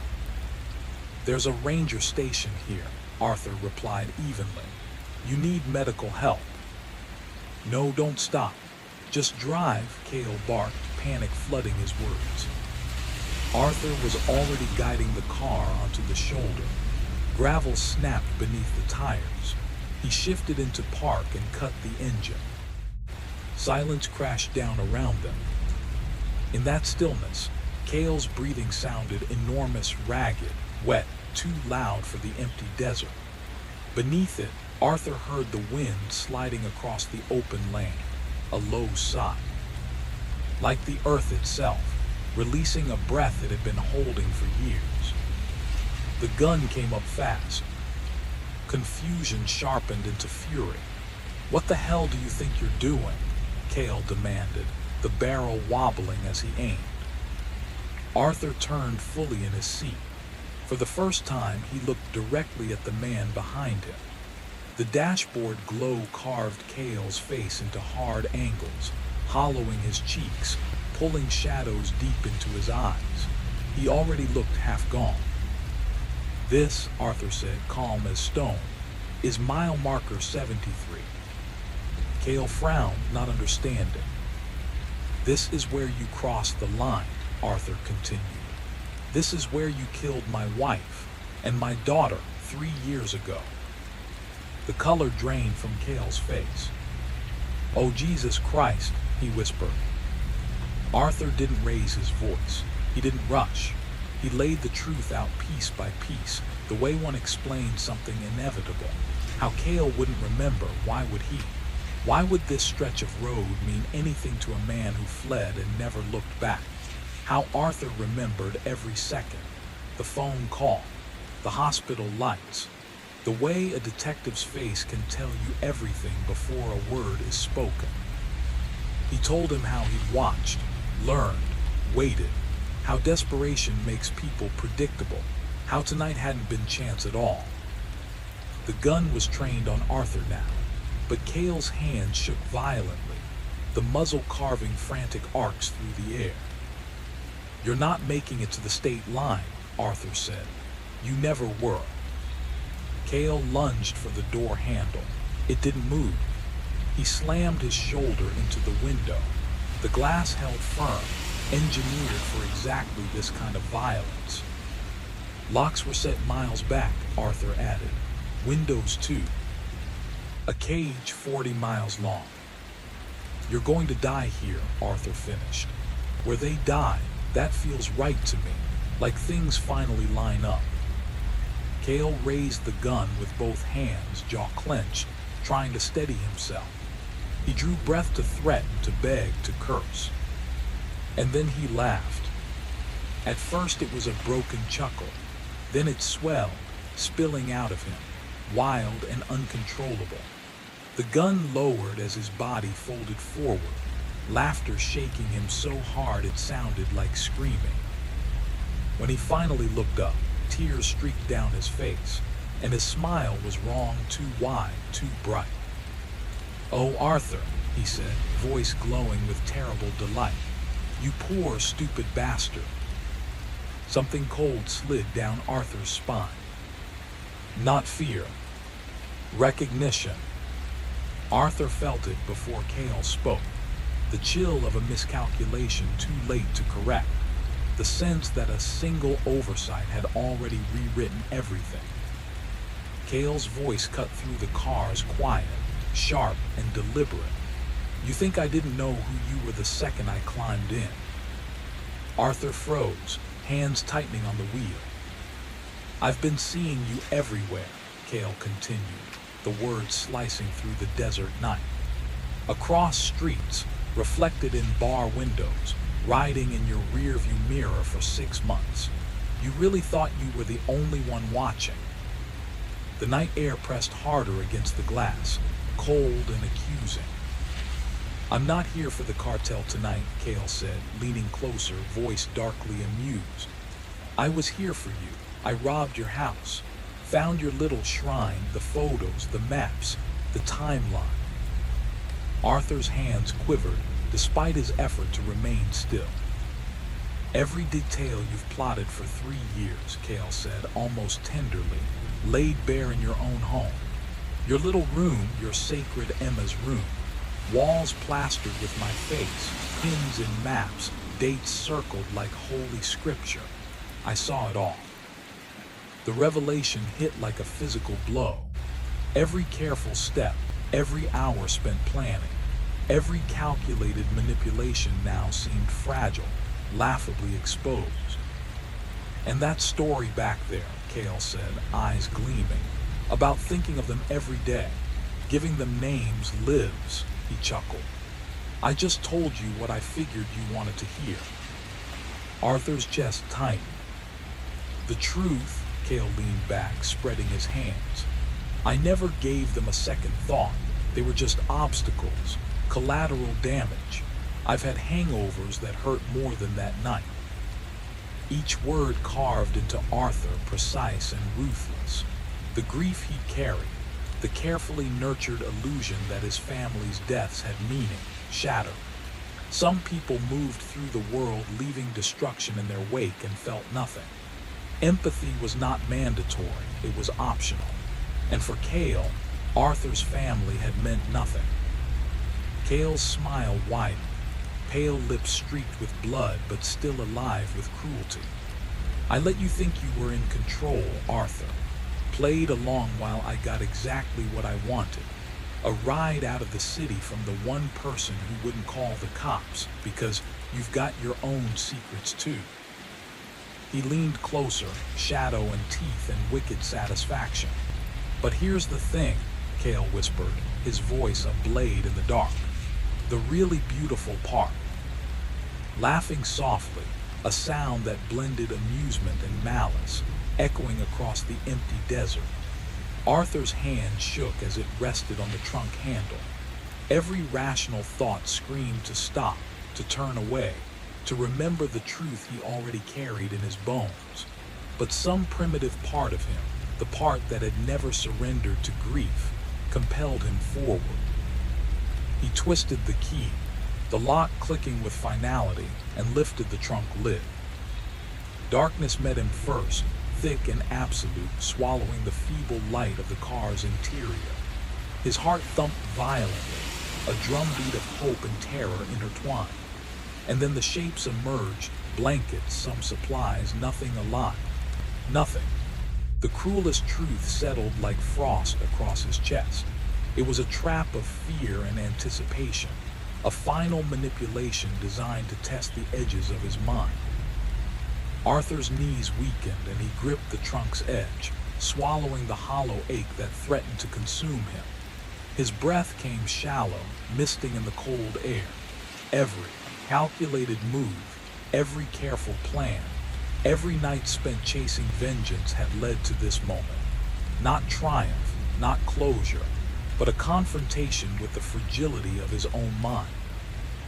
Cale's laughter, still drifting from the car, mingled with the desert wind, and Arthur realized the ultimate horror wasn't just the violence or the years of planning.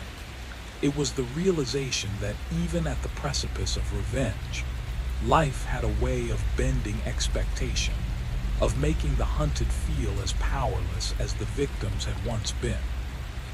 The trunk lay empty, silent, indifferent.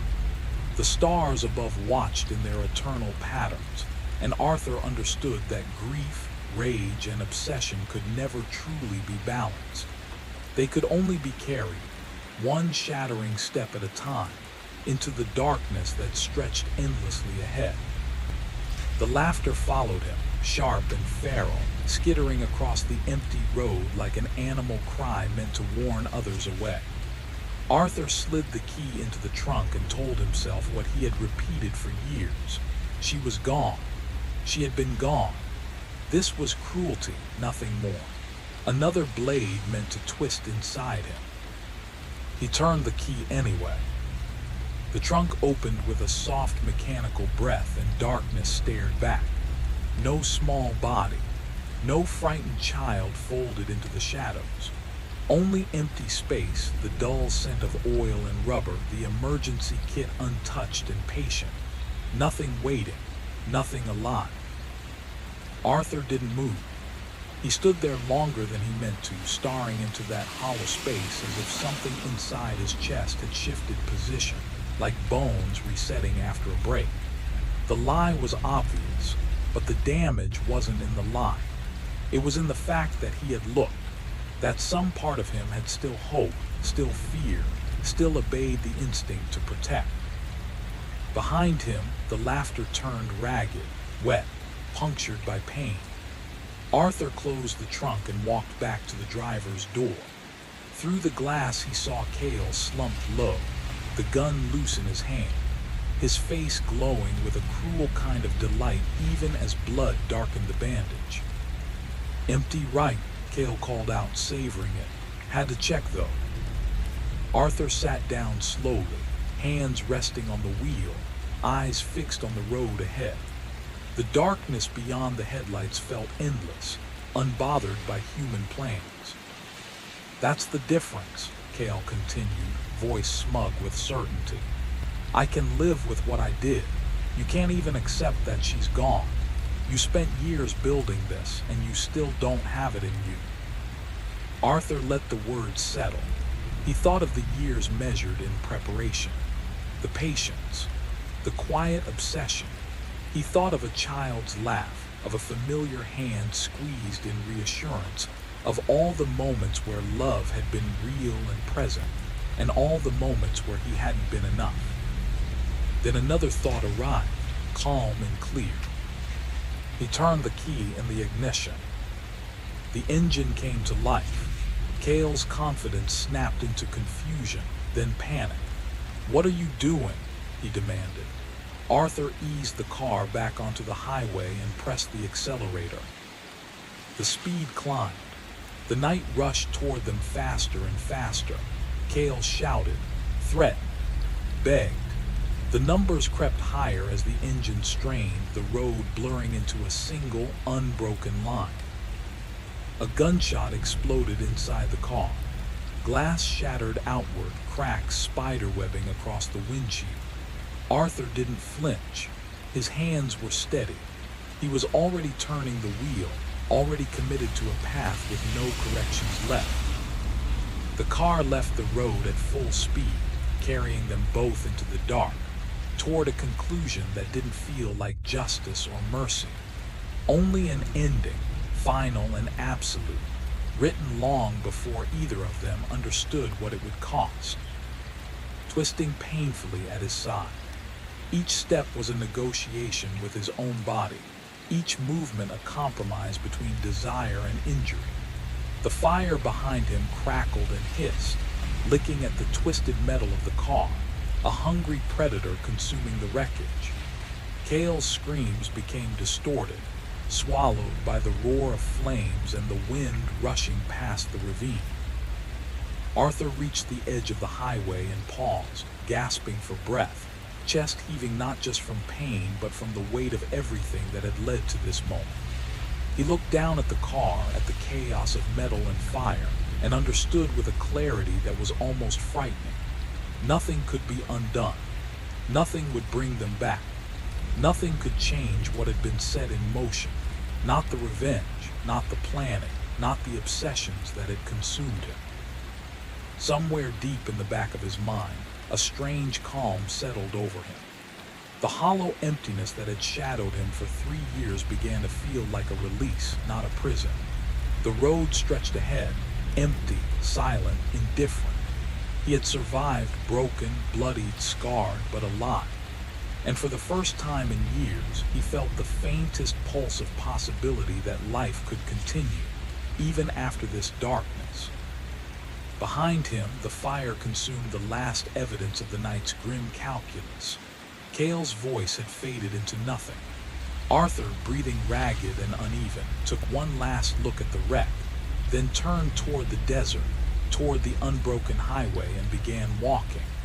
Each step was painful, each movement deliberate, but forward was all that mattered. Forward, into a world that had not waited for him before, but might, just might, wait now. The desert was quiet, except for the distant roar of flames devouring the twisted car behind him. Arthur stood at mile marker 73, watching orange tongues lick the night sky, painting the barren landscape in flickering light.